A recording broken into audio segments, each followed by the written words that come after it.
Worth the Trip features a wide variety of out-of-school activities and offers practical advice on how to organise and get the best out of school trips. Coming up, we follow primary school teacher Jenny Kiss taking a Year 4 class on a maths trip to Westonbirt National Arboretum in Gloucestershire. And Abigail Owen ventures down a mine with her group of primary pupils on a geography trip to the Blue John Cavern, a unique fluorspar found in Castleton. Laterton Primary School teacher Sarah Bugg prepares her pupils for a maths trip to the National Arboretum in Gloucestershire, which will be led by head teacher Jenny Kiss. We go on trips from school at least once a term. We feel maths is great. It's maybe just been slightly neglected because maybe it has been done very much in a drier context within the classroom.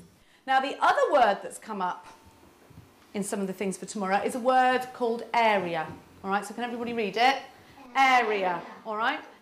We might want to measure around the trunk, mightn't we? We might measure around. What about the area, though? I'm thinking of the area of something else, something that grows on the trees. What might we want to measure? Leaves, we might. It's in the Harrow houses to go down there. Tomorrow we're going to be going to Westonbirt Arboretum and we're going to be trying out some of the activities on a numeracy trail. The Arboretum offers a range of maths activities, but Jenny's pupils will be using their own maths trail. The Arboretum started in around 1829, started by a gentleman called Robert Holford, who owned the very large house across the road. We have around 18,500 specimen trees.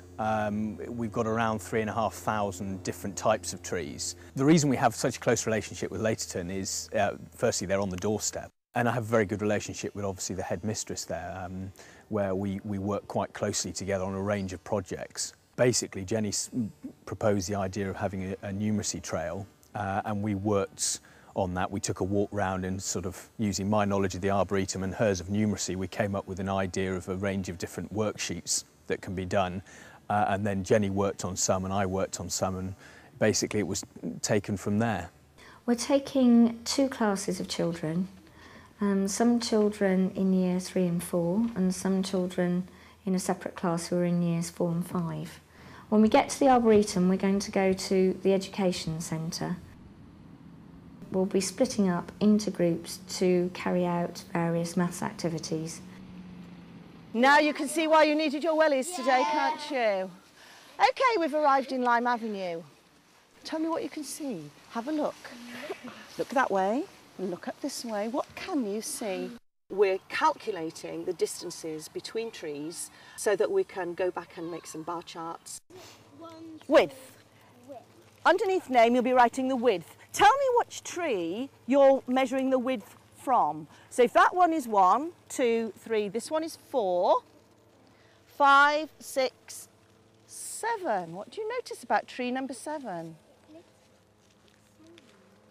Rachel? It is quite thin. Why do you think that is?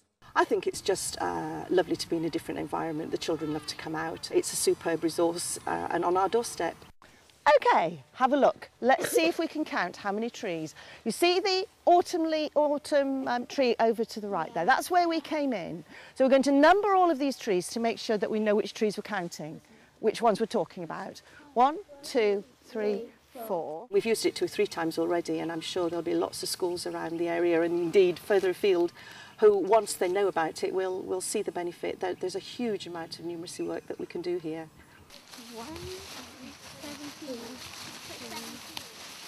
We're working on their estimation skills, so they're making estimates at distances between trees, both across the avenue and between different trees along the avenue. 13, 16. Okay, what are we going to write down then? We've got a 14, a 16 and a 13. They're estimating in strides and in metres and then checking by making strides and using a trundle wheel, which is also developing their skill of using a trundle wheel accurately for measuring longer distances. I know, some of your estimations are becoming really good, aren't they? Really accurate.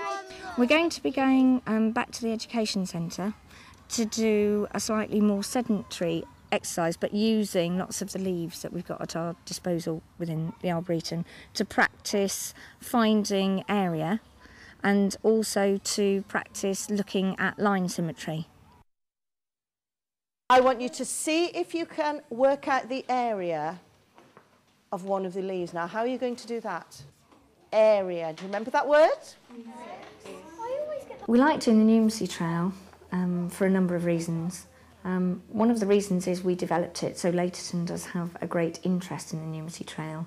There aren't very many things that are laid on outside the classroom environment that can promote maths in a practical context. Shall we spread themselves out?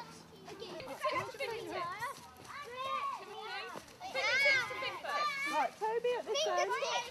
We've got some lovely string. It's fairly straightforward to set up a maths trail. It's not costly in terms of lots of equipment, particularly if you're using what you've got around you. I mean, that's all we've done really, is looked around the trees and said, OK, what activities can we do that can be done? And we haven't actually put anything permanent in the Arboretum. It's all based on the trees and some equipment that we sort of lend out, but it's mostly just using the trees. Well, I think it's really nice that if you see a good idea and it works, you have a go at it yourself. So I think it's really important. It seems to still be OK to admit that you were rubbish at maths at school.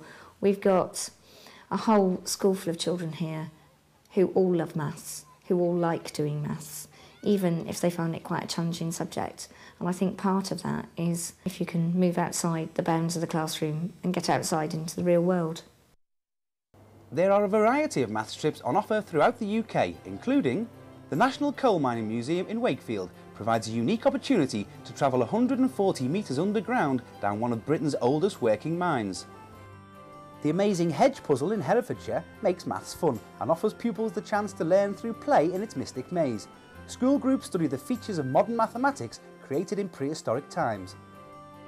Hit the Trail in Stockton-on-Tees provides visits to HMS Bark Endeavour, Preston Hall Museum and the Hollywood Bowl at Teesside Park. Mathematics trails and problem-solving activities offer an exciting way to teach mathematics. The Oceanarium on the seafront at Bournemouth offers an all-weather experience with discounted rates for groups of 10 or more. Maths trails are organised by a team of specialist teachers at the Birmingham Botanical Gardens. Abigail Owen from Netherton School in Wakefield is taking a group of primary pupils on a trip to a historic cavern in Castleton. Before taking any of her pupils on an educational visit, Abigail inspects the venue. Okay. And we'll be queuing over there on that side. Right, Brill. It's part of the job. You do it. It's not something I can get away from. It's my choice to bring my children here, so I've got to do everything that I feel I have to do, and the school sets out as policy to do anyway. So this is the first meeting point where we'll be standing with the children, gathering here, and you'll have a talk to them about... Get everybody down. If I wasn't happy after doing this recce with any of the aspects of the trip, I would obviously think about what aspects could be changed so it could mould, you know, what I wasn't happy with. It actually really does look really vile, doesn't it? Again, we encourage the kids to touch it. Yeah, that's lovely. It looks slimy, it looks horrible. So there's no danger to... There's nothing toxic. Toxic or anything, is it? Poisonous here. No, it's mineral water and calcium. I'm actually very satisfied with everything that I've seen. The guide has answered a lot of my questions. I've got no concerns at all about bringing 26 7, 8-year-olds to the Blue John Caverns. The school prides itself on offering pupils the chance to learn and develop their skills outside the classroom. When I went to the visit, I immediately saw the potential as to what the children will get out of this, and it's just the kind of place where the children, I think, will have that mixture of excitement and fear at the same time, and never knowing what's around the next corner. I know it took a long time, you've been absolutely brilliant, but what we need to do is get off this coach safely, and we need to walk down to that building.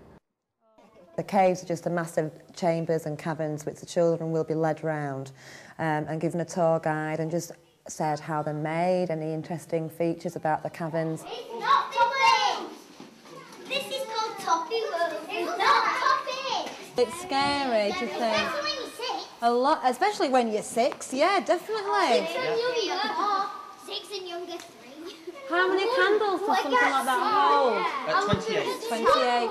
28 candles you'd need. You won't even be And you've probably seen how far it is up to the roof as well. You'd need a lot of light to light up a cave like this. Does this cavern have a particular name? It's called the Crystallised Cavern. The stalactites come down and the stalagmites grow up. So those stalactites, they hang down from the roof and they're 50,000 years old. No. It looks horrible, doesn't it? It looks horrible, doesn't it? Does it feel like it's slimy?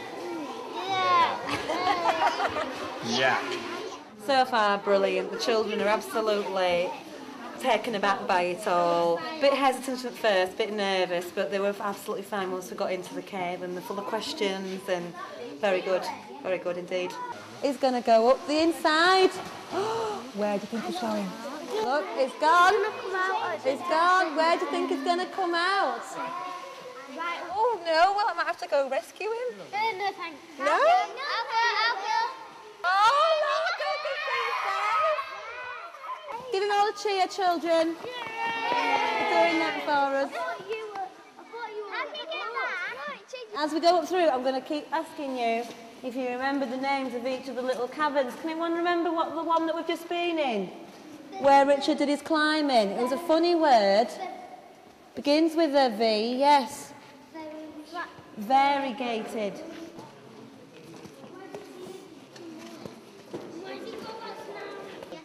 What have you got to say, children? Yes, thank you for having a look down. The whole experience for them, were, you know, I think they just enjoyed it from the moment they stepped into the caves to the moment they came out. Unlike during a school day, you might have 5 minutes at playtime, half an hour at dinner time. On a school trip, you're actually constant all the way through, on duty throughout, and it's quite wearing, being aware where everyone is, making sure everyone's safe, rather than just being sat down in a classroom. So it is quite tiring taking children out on a trip, and tonight I'll be absolutely shattered. But it's worth it, definitely. Here are some similar geography trips around the country. Set in the heart of Cumbria, Honister Slate Mines offer a guided tour showing the current workings of the mines. Visitors see how the slate is extracted using a mixture of modern and traditional methods. The Conway Centre is a large residential educational facility set in idyllic surroundings on the island of Anglesey, North Wales. All senior staff are qualified teachers. The Scottish Mining Museum in Newton Grange, just 9 miles south of Edinburgh, offers a unique opportunity for first-hand learning about a real colliery. Woodland Nature Reserve near Ellesmere in Shropshire provides an excellent educational resource for geography. Here you can see North Shropshire's largest quarry combined with a landfill site and a wetland nature conservation area. Kielder, Hamsterley and Chopwell forests in Hexham, Northumberland provide a valuable natural resource. Recreation rangers are on hand to provide guided walks, talks and a whole range of educational activities. The Cheddar Caves in Somerset offer a quarter of a mile of cathedral-like caverns carved out over 1 million years by Ice Age meltwaters, leading to the magnificent Diamond Chamber.